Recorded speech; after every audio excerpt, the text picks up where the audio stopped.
एक समय की बात है। ब्रह्मा जी के पुत्र नारद जी ने तपस्या के लिए मन में विचार किया। हिमालय पर्वत में कोई एक परम शोभा संपन्न गुफा थी, जिसके निकट देव नदी गंगा निरंतर वेगपूर्वक बहती थी। वह एक महान दिव्य आश्रम था, जो नाना प्रकार की शोभा से सुशोभित था। वे दिव्यदर्शी नारद जी तपस्या करने के लिए वहां गए। उस गुफा को देखकर मुनिवर नारद जी बड़े प्रसन्न हुए और दीर्घ काल तक वहां तपस्या करने लगे। उनका अंतकरण शुद्ध था। वे दृढ़तापूर्वक आसन बांधकर और मौन होकर समाधि में स्थित हो गए। उन्होंने वह समाधि लगाई जिसमें ब्रह्म का साक्षात्कार करने वाला अहम ब्रह्मास्मि, यानी मैं ब्रह्म हूं, यह विज्ञान प्रकट होता है। मुनिवर नारद जी जब इस प्रकार तपस्या करने लगे, तब देवराज इंद्र कांप उठे और मानसिक संताप से व्याकुल हो गए। वे नारद मुनि मेरा राज्य लेना चाहते हैं। मन ही मन ऐसा सोचकर इंद्र ने उनकी तपस्या में विघ्न डालने का प्रयास किया। उस समय देवनायक इंद्र ने मन से कामदेव का स्मरण किया। समान बुद्धि वाले कामदेव अपनी पत्नी रति के साथ आ गए। आए हुए कामदेव को देखकर कपट बुद्धि देवराज इंद्र शीघ्र ही स्वार्थ के लिए उनको संबोधित करते हुए कहने लगे, हे महावीर, तुम प्रेम पूर्वक मेरे वचनों को सुनो और मेरी सहायता करो। तुम्हारे बल से मैंने बहुत लोगों की तपस्या का गर्व नष्ट किया है।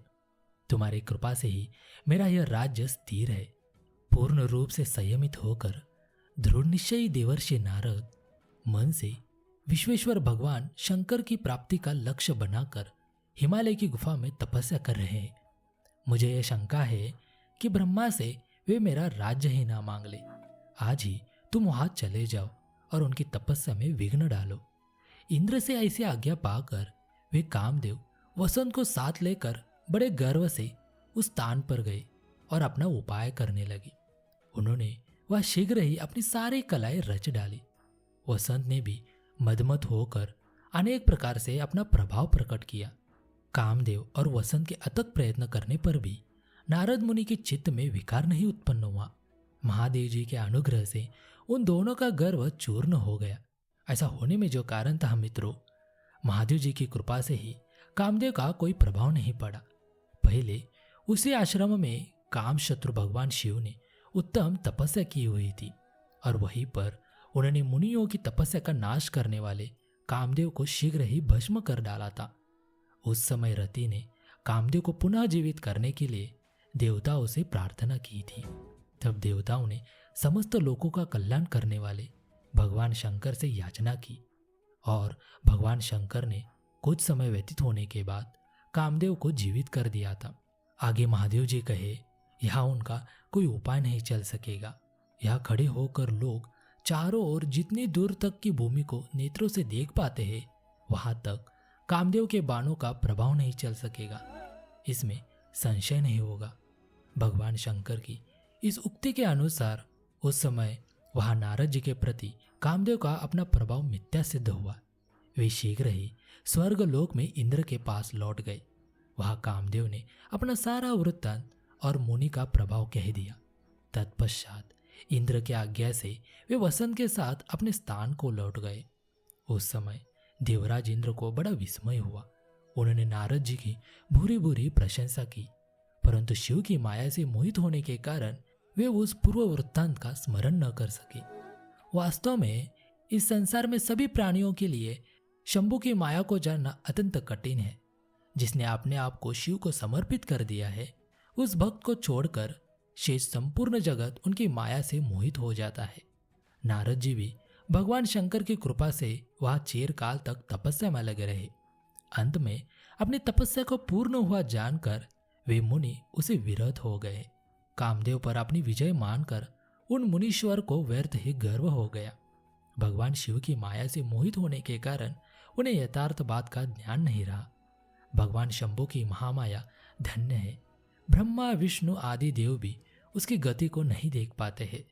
उस माया से अत्यंत मोहित मुनि शिरोमणि नारद गर्वयुक्त होकर अपना वृत्तांत बताने के लिए तुरंत ही कैलाश पर्वत पर गए। वहां रुद्रदेव को नमस्कार करके गर्व से भरे हुए मुनि ने अपने आप को महात्मा, प्रभु तथा कामजेता मानकर उनसे अपना सारा वृत्तांत कहा। यह सुनकर भक्तवत्सल शंकर जी अपनी माया से मोहित वास्तविक कारण से अनभिज्ञ तथा भ्रष्ट चित्त नारद से कहने लगे, हे नारद, तुम धन्य हो। मेरी एक बात सुनो, अब से फिर कभी ऐसी बात कहीं भी न कहना, और विशेषता भगवान विष्णु के सामने तो इसकी चर्चा कदापि न करना। तुमने मुझसे अपना जो वृत्तांत बताया है उसे पूछने पर भी दूसरों के सामने न कहना। यह सिद्ध संबंधी वृत्तांत सर्वथा गुप्त रखने योग्य है। इसे कभी किसी से प्रकट नहीं करना चाहिए। तुम मुझे विशेष प्रिय हो, इसीलिए मैं तुम्हें यह शिक्षा देता हूँ, क्योंकि तुम भगवान विष्णु के भक्त हो और उनके भक्त होते हुए मेरे अत्यंत अनुगामी हो। इस प्रकार बहुत कुछ कहकर संसार की सृष्टि करने वाले भगवान रुद्र ने नारद जी को शिक्षा दी, परंतु शिव के माया से मोहित होने के कारण नारद जी ने उनकी दी हुई शिक्षा को अपने लिए हितकर नहीं माना। भावी कर्म गति अत्यंत बलवान होती है, उसे बुद्धिमान लोग ही जान सकते हैं। भगवान शिव की इच्छा को कोई भी मनुष्य टाल नहीं सकता। तदनंतर मुनि शिरोमणि नारद ब्रह्मलोक में गए। वहां ब्रह्मा जी को नमस्कार करके उन्होंने अपने तपोबल से कामदेव को जीत लेने की बात कही। उनकी वह बात सुनकर ब्रह्मा जी ने भगवान शिव के चरणारविंदों का स्मरण करके और समस्त कारण जानकर अपने पुत्र को यह सब कहने से मना किया। नारद जी शिव की माया से मोहित थे, अतः उनके चित्त में मद का अंकुर जम गया था।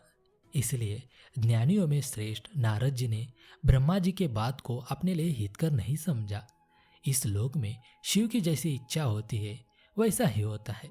समस्त विश्व उन्हीं की इच्छा के अधीन है और उन्हीं की वाणी रूपी तंत्री से बंधा हुआ है। तब नष्ट बुद्धि वाले नारद जी अपना सारा वृत्तांत गर्वपूर्वक भगवान विष्णु के सामने कहने के लिए वहां से शीघ्र ही विष्णु लोक में गए। नारद मुनि को आते देखकर भगवान विष्णु बड़े आदर से उठकर शीघ्र ही आगे बढ़े और उन्होंने मुनि को हृदय से लगा लिया।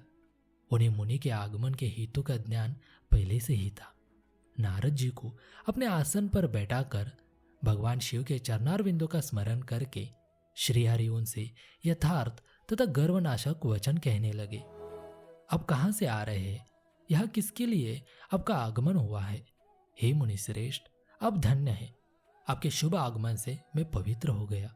भगवान विष्णु का यह वचन सुनकर गर्व से भरे हुए नारद मुनि ने मद से मोहित होकर अपना सारा वृत्तांत बड़े अभिमान के साथ बताया। नारद मुनि का वह अहंकार युक्त वचन सुनकर मन ही मन शिव के चरणारविंदों का स्मरण कर भगवान विष्णु ने उनके काम विजय के समस्त यथार्थ कारण को पूर्ण रूप से जान लिया। उसके पश्चात शिव के आत्मस्वरूप परम शैव सुबुद्ध भगवान विष्णु भक्तिपूर्वक अपना सिर झुकाकर हाथ जोड़कर परमेश्वर कैलाशपति शंकर की स्तुति करने लगे। हे महादेव, आप धन्य है और सबको विमोहित करने वाली आपकी माया भी धन्य है।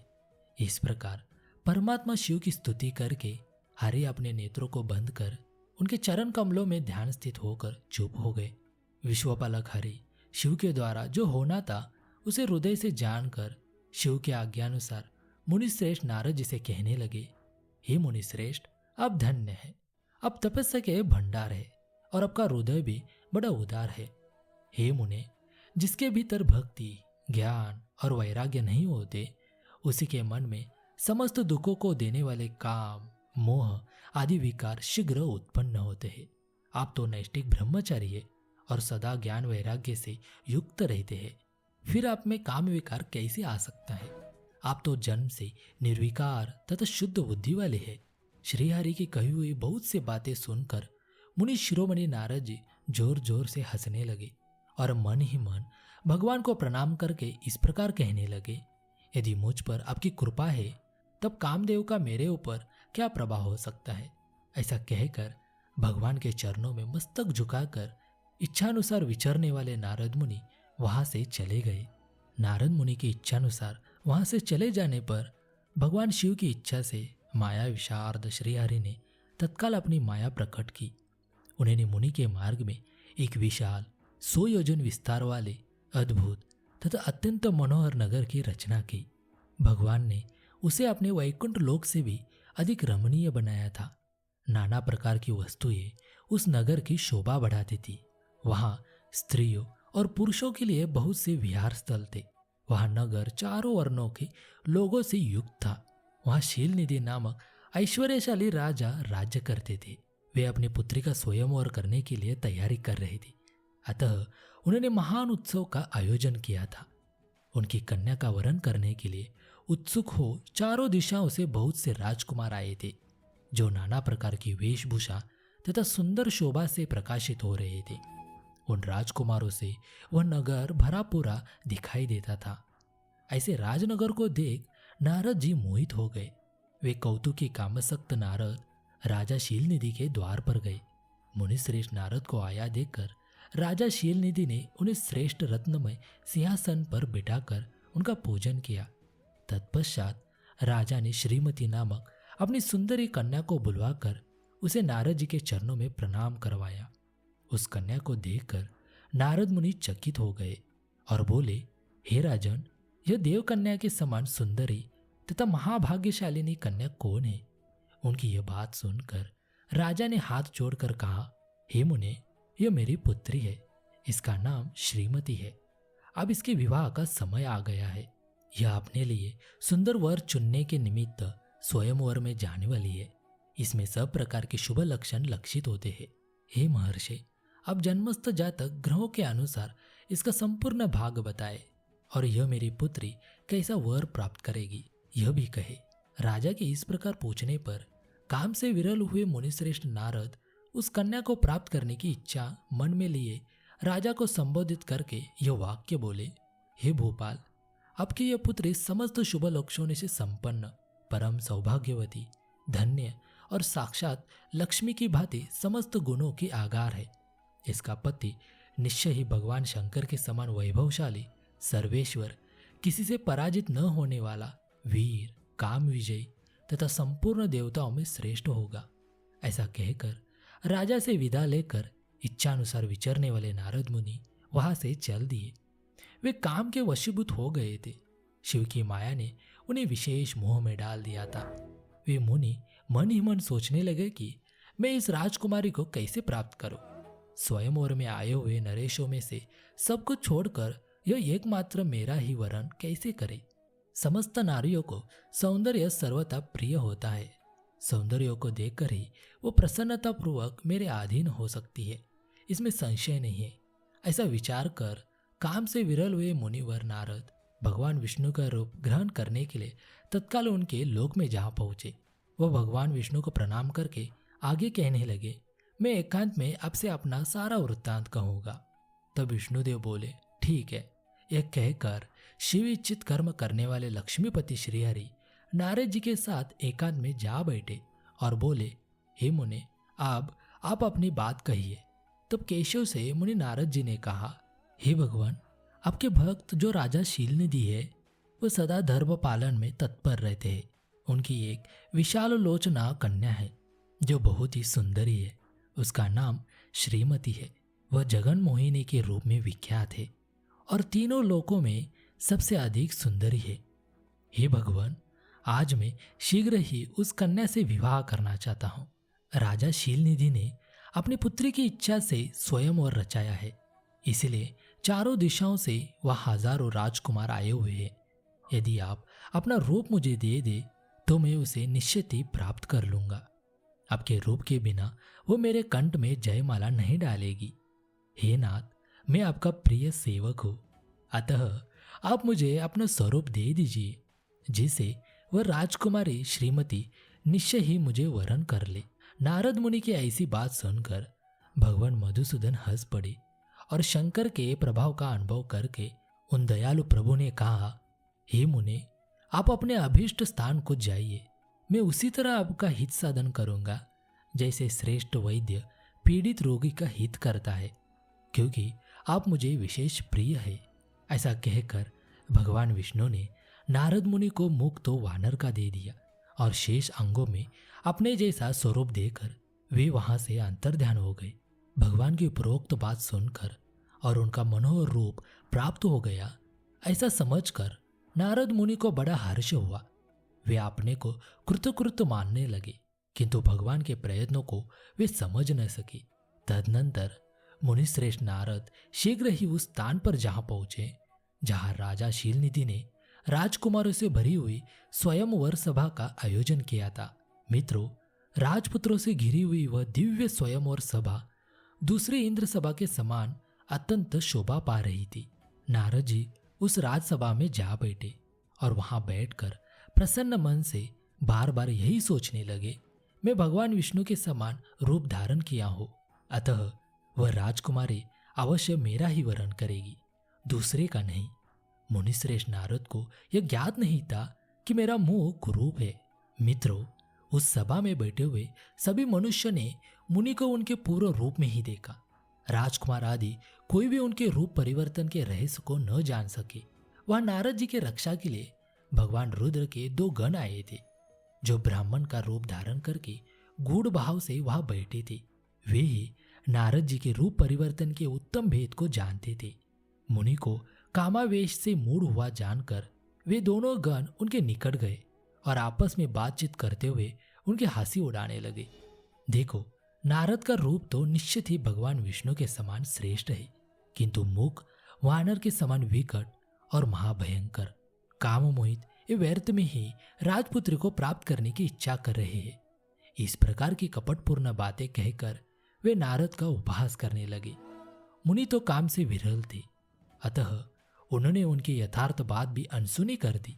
वे मोहित हो उस श्रीमती को प्राप्त करने की इच्छा से उसके आगमन की प्रतीक्षा करने लगे। इसी बीच स्त्रियों से घिरी हुई वह सुंदरी राजकन्या अंतपुर से वहां आई।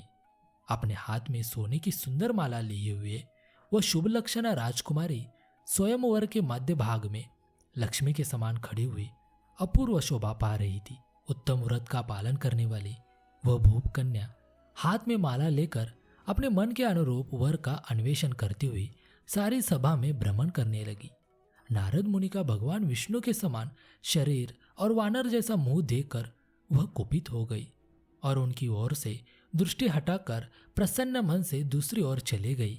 स्वयंवर सभा में अपने मनोवंचित वर को न देखकर वो दुखित हो गई।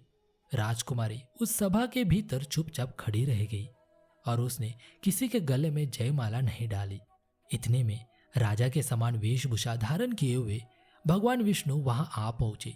किन्हीं दूसरे लोगों ने उनको वहां नहीं देखा, केवल उस कन्या ने ही उन्हें देखा। भगवान को देखते ही उस परम सुंदर राजकुमारी का मुख प्रसन्नता से खिल उठा। उनसे तत्काल ही उनके कंठ में वह माला पहना दी। राजा का रूप धारण करने वाले भगवान विष्णु उस राजकुमारी को साथ लेकर तुरंत अदृश्य हो गए और अपने धाम में जा पहुंचे। इधर सब राजकुमार श्रीमती की ओर से निराश हो गए। नारद मुनि तो काम वेदना से आतुर हो रहे थे, इसलिए वे अत्यंत विरल हो उठे। तब वे दोनों विप्र रूपधारी ज्ञान विशारद रुद्रगण काम विरल नारद जी से कहने लगे, हे मुनि, आप व्यर्थ ही काम से मोहित हो रहे और सौंदर्य के बल से राजकुमारी को पाना चाहते हैं। वानर के समान अपना घृणित मुंह तो देख लीजिए। उन रुद्रगणों का यह वचन सुनकर नारद जी को बड़ा विस्मय हुआ। वे शिव की माया से मोहित थे। उन्होंने दर्पण में अपना मुंह देखा। वानर के समान अपना मुंह देखकर वे तुरंत ही कुपित हो उठे और माया से मोहित होने के कारण उन दोनों शिवगणों को वह यह शाप दे दिया, तुम दोनों ने मुझ ब्राह्मण का उपहास किया है, अतः तुम दोनों ब्राह्मण के वीर्य से उत्पन्न राक्षस हो जाओ और ब्राह्मण की संतान होने पर भी तुम्हारे आकार राक्षस के समान ही होंगे। इस प्रकार आपने ले शाप सुनकर ज्ञानियों में श्रेष्ठ वे दोनों शिवगण मुनि को मोहित जानकर कुछ नहीं बोले। वे सदा सब घटनाओं में भगवान शिव की इच्छा मानते थे, अतः उदासीन भाव से अपने स्थान को चले गए और भगवान शिव की स्तुति करने लगे। भगवान शंकर की माया धन्य, ये चराचर जगत उनके ही अधीन है। भगवान शंकर के वे दोनों गण जब अपनी इच्छा से चले गए, आगे फिर मुनि ने उन दोनों को यथोचित शाप देकर जल में अपना मुख और स्वरूप देखा। शिव की इच्छा के कारण उन्हें ज्ञान नहीं हुआ और विष्णु के द्वारा किए गए छल का स्मरण करके दुख सह क्रोध में आकर वे उसी समय विष्णु लोक में जा पहुंचे। शिव की इच्छा से ज्ञान शून्य तथा समाधि युक्त जल रही अग्नि के समान क्रोध वे नारद विष्णु से अत्यंत अप्रिय व्यंग वचन कहने लगे। हे अरे, तुम बड़े दुष्ट हो, कपटी हो, समस्त विश्व को मोह में डाले रहते हो। दूसरों का उत्साह तुमसे सहा नहीं जाता। तुम मायावी हो और तुम्हारा अंतःकरण मलिन है। पूर्व काल में तुमने मोहिनी रूप धारण करके कपट किया, असुरों को वारुणी मदिरा पिलाई और उन्हें अमृत नहीं पीने दिया। छल कपट में ही रत रहने वाले हे अरे, यदि महेश्वर रुद्र दया करके विष न पी लेते तो तुम्हारी सारी माया उसी दिन समाप्त हो जाती। हे विष्णु, कपटपूर्ण चाल तुम्हें अधिक प्रिय है। तुम्हारा स्वभाव अच्छा नहीं है। भगवान शंकर ने तुम्हें स्वतंत्र बना दिया है। परमात्मा शंकर के द्वारा ऐसा करके अच्छा नहीं किया गया और उनके प्रभाव बल को जानकर स्वतंत्र होकर कार्य करते रहते हो। तुम्हारे इस चाल ढाल को समझकर अब वे भी पश्चाताप करते होंगे। अपनी वाणी रूप वेद की प्रामाणिकता स्थापित करने वाले महादेव जी ने ब्राह्मणों को सर्वोपरि बताया है। हे अरे, इस बात को जानकर आज मैं बलपूर्वक तुम्हें ऐसी सीख दूंगा जिसे तुम फिर कभी कहीं भी ऐसा कर्म नहीं कर सकोगे। अब तक किसी तेजस्वी पुरुष से तुम्हारा पाला नहीं पड़ा था, इसलिए आज तक तुम निडर बने हुए हो। परंतु हे विष्णु, अब तुम्हें अपने द्वारा किए गए कर्म का फल मिलेगा। भगवान विष्णु से ऐसा कहकर माया मोहित नारद मुनि अपने ब्रह्म तेज का प्रदर्शन करते हुए क्रोध से खिन्न हो उठे और शाप देते हुए बोले, हे विष्णु, तुमने स्त्री के लिए मुझे व्याकुल किया है। तुम इसी तरह सबको मोह में डालते रहते हो। यह कपटपूर्ण कार्य करते हुए तुमने जिस रूप से मुझे संयुक्त किया था उसी रूप से हे अरे, तुम मनुष्य हो जाओ और स्त्री के लिए दूसरों को दुख देने वाले तुम भी स्त्री के वियोग का दुख भोगो। तुमने जिन वानरों के समान मेरा मुंह बनाया था वे ही उस समय तुम्हारे सहायक हो। तुम दूसरों के स्त्री विरह का दुख देने वाले हो, अतः स्वयं भी तुम स्त्री के वियोग का दुख प्राप्त हो और अज्ञान से मोहित मनुष्य के समान तुम्हारी स्थिति हो। अज्ञान से मोहित हुए नारद जी ने मोहवश श्रीहरि को जब इस तरह शाप दिया, तब उन विष्णु ने शंभु की माया की प्रशंसा करते हुए उस शाप को स्वीकार कर लिया। तदनंतर महालीला करने वाले शंभु ने अपनी उस विश्वमोहिनी माया को, जिसके कारण ज्ञानी नारद मुनि भी मोहित हो गए थे, खींच लिया। उस माया के तिरोहित होते ही नारद जी पूर्ववत शुद्ध बुद्धि से युक्त हो गए। उन्हें पूर्ववत ज्ञान प्राप्त हो गया और उनकी सारी व्याकुलता जाती रही। इससे उनके मन में बड़ा विस्मय हुआ। वे पश्चाताप करके बार बार अपनी निंदा करने लगे। उस समय उन्होंने ज्ञान को भी मुंह में डालने वाली भगवान शंभु की माया की सराहना की। तदनंतर ये जानकर कि माया के कारण ही मैं भ्रम में पड़ गया था, वैष्णव शिरोमणि नारद जी भगवान विष्णु के चरणों में गिर पड़े। भगवान श्रीहरि ने उन्हें उठाकर खड़ा कर दिया। उस समय अपनी दुर्बुद्धि नष्ट हो जाने के कारण वे बोले, माया से मोहित होने के कारण मेरी बुद्धि बिगड़ गई थी, इसलिए मैंने आपके प्रति बहुत दुर्वचन कहे हैं। हे नाथ, मैंने आपको शाप तक दे डाला है। हे प्रभु, उस शाप को अब मिथ्या कर दीजिए। हाय, मैंने बहुत बड़ा पाप किया है। अब मैं निश्चय ही नरक में पड़ूंगा। हे हरे, मैं आपका दास हूँ, अतः बताइए मैं क्या उपाय करूं, कौन सा प्रायश्चित करूं, जिससे मेरा पाप समूह नष्ट हो जाए और मुझे नरक में न गिरनी पड़े। ऐसा कहकर शुद्ध बुद्धि वाले मुनि शिरोमणि नारद जी पुनः भक्तिभाव से भगवान विष्णु के चरणों में गिर पड़े। उस समय उन्हें बड़ा पश्चाताप हो रहा था। तब श्री विष्णु उन्हें उठाकर मधुर वाणी में कहने लगे, हे मुने, खेद मत कीजिए, आप मेरे श्रेष्ठ भक्त हैं, इसमें संशय नहीं है। मैं आपको एक बात बताता हूँ, सुनिए। उसे निश्चय ही आपका परम हित होगा। आपको नरक में नहीं जाना पड़ेगा। भगवान शिव आपका कल्याण करेंगे। अपने मत से मोहित होकर जो भगवान शिव की बात नहीं मानी थी, उसकी अवहेलना कर दी थी, उसी अपराध का ऐसा फल भगवान शिव ने आपको दिया है, क्योंकि वे ही कर्म फल के दाता है। आप अपने मन में यह दृढ़ निश्चय कर लीजिए कि भगवान शिव की इच्छा से ही ये सब कुछ हुआ है। सबके स्वामी परमेश्वर शंकर ही गर्व को दूर करने वाले हैं। वे ही परब्रह्म है, परमात्मा है। उन्हीं का सच्चिदानंद रूप से बोध होता है। वे निर्गुण है, निर्विकार है और सत्व, रज तथा तम इन तीनों गुणों से परे है। वे ही अपनी माया को लेकर ब्रह्मा, विष्णु और महेश इन तीनों रूपों में प्रकट होते हैं। निर्गुण और सगुण भी वे ही है। निर्गुण अवस्था में उन्हीं का नाम शिव है। वे ही परमात्मा, महेश्वर, परब्रह्म, अविनाशी, अनंत और महादेव आदि नामों से कहे जाते हैं। उन्हीं की सेवा से ब्रह्मा जी जगत के सृष्टा है। मैं तीनों लोकों का पालन करता हूँ और वे स्वयं ही रुद्र रूप से सदा सबका संहार करते हैं। वे शिव स्वरूप से सबके साक्षी है, माया से भिन्न और निर्गुण है। स्वतंत्र होने के कारण वे अपनी इच्छा के अनुसार चलते हैं। उनका विहाराचार व्यवहार उत्तम है और वे भक्तों पर दया करने वाले हैं। हे नारद मुनि, मैं आपको एक सुंदर उपाय बताता हूँ जो सुखद, समस्त पापों का नाश करने वाला और सदा भोग एवं मोक्ष देने वाला है। आप उसे सुनिए। अपने समस्त संशयों को त्याग कर आप भगवान शंकर के शिव यश का गान कीजिए और सदा अनन्य भाव से शिव के शतनाम स्तोत्र का पाठ कीजिए, जिसका पाठ करने से आपके समस्त पाप शीघ्र ही नष्ट हो जाएंगे। इस प्रकार नारद से कहकर दयालु भगवान विष्णु ने उनसे पुनः कहा, हे मुनि, अब शोक न करें। आपने तो कुछ किया ही नहीं है। यह सब तो भगवान शंकर ने अपनी इच्छा से किया है, इसमें शंका नहीं है। उन्होंने ही आपकी दिव्य बुद्धि का हरण कर लिया था। उन्होंने ही आपको काम का कष्ट भी दिया और उन्हीं भगवान शंकर ने आपके मुख से मुझे यह शाप दिलाया। इस प्रकार उन्होंने संसार में अपने चरित्र को स्वयं प्रकट किया है। वे मृत्यु को जीतने वाले, काल के भी काल और भक्तों का उद्धार करने में तत्पर रहने वाले हैं।